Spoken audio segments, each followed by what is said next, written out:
ইনসাফ এবং আদালত। ইমানদার এটা যদি না করে তাহলে সে আদালত করতে পারে না, ইনসাফ করতে পারে না। মনে রাখেন, এটা পয়েন্ট নাম্বার কত?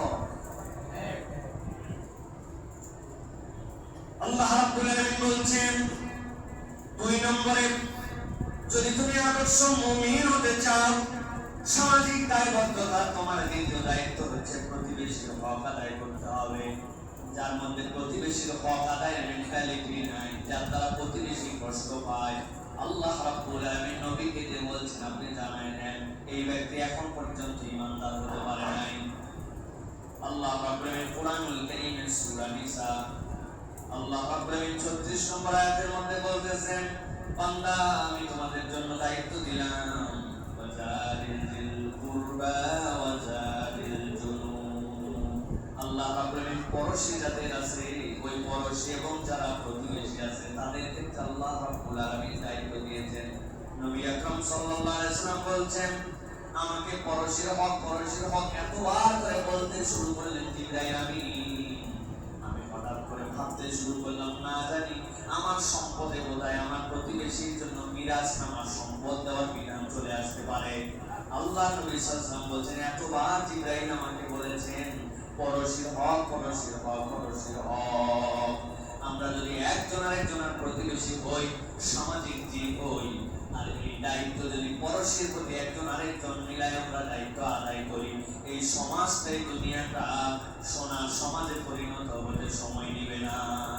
ঠিক আছে, আমি আমার প্রতিবেশীর হক আদায় করি, আরেকজন প্রতিবেশীর হক আদায় করে, এটা যদি আমরা করি তাহলে আল্লাহ রাব্বুল আলামিন আমাদের জন্য এই সমাজটাকে সুন্দর বানায় দিলেন। নবীজি বলছেন, ঈমানদার নয় সে ব্যক্তি যার প্রতিবেশী তার অনিষ্ট থেকে নিরাপদ নয়।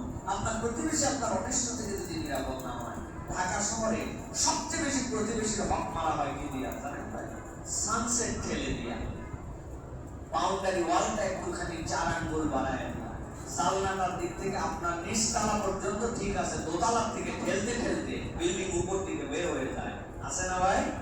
সিটি কর্পোরেশন ধরে নাই, মিউনিসিপ্যালিটি আমারে খবর দেয় নাই, কে আমারে খবর নেয়?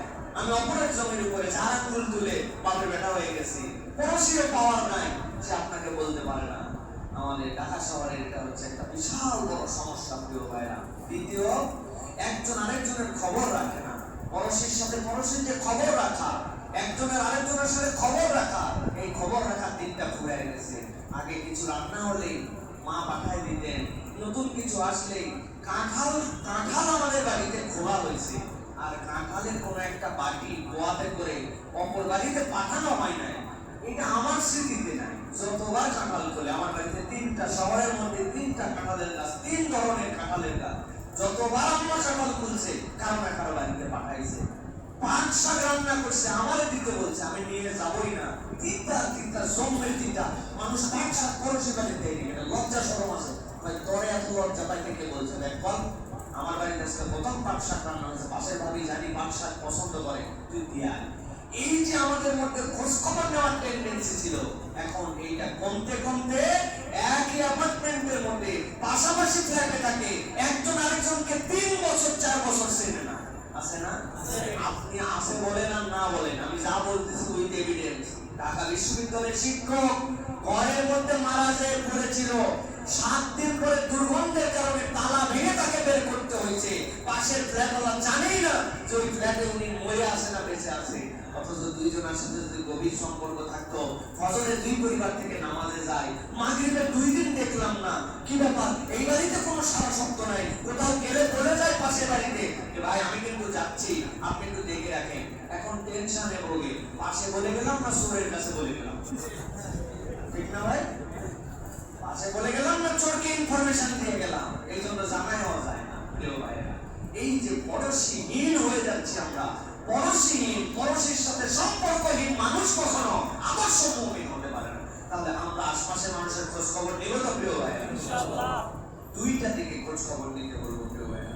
প্রতিবেশী যদি অসুস্থ হন বিশেষ করে, তাহলে তাদের জন্য ঔষধ, খাদ্য, চিকিৎসা, এই ক্ষেত্রে আমাদের একটু সহযোগিতার মন মানসিকতা নিতে হবে। এখন সমাজ বাস্তবতায় দুনিয়া অ্যাডভান্স, সবসময় সর্বক্ষেত্রে সবকিছু পাওয়া যায় না, কিন্তু যদি অসুস্থতার খবর পান, আপনি আর ডান বাম দেখবেন না, অন্তত তার খোঁজ খবর নেবেন। হতে পারেন তিনি মিলিয়নিয়ার, কিন্তু আপনি তার পড়োশি, আপনি তার একটু খোঁজ খবর নেবেন। আর 2 নম্বর, যে এলাকায় যদি কোনো সংকট দেখা দেয়, অনেক সময় আসে না, আমার পড়োশি বিপদে পড়ে গেছে, তার ফেভার করার মতো কেউ নেই, আপনি চিন্তা করছেন ভাই উল্টা বিশ্বাস ঝামেলার মধ্যে জড়ানোর দরকার কি না।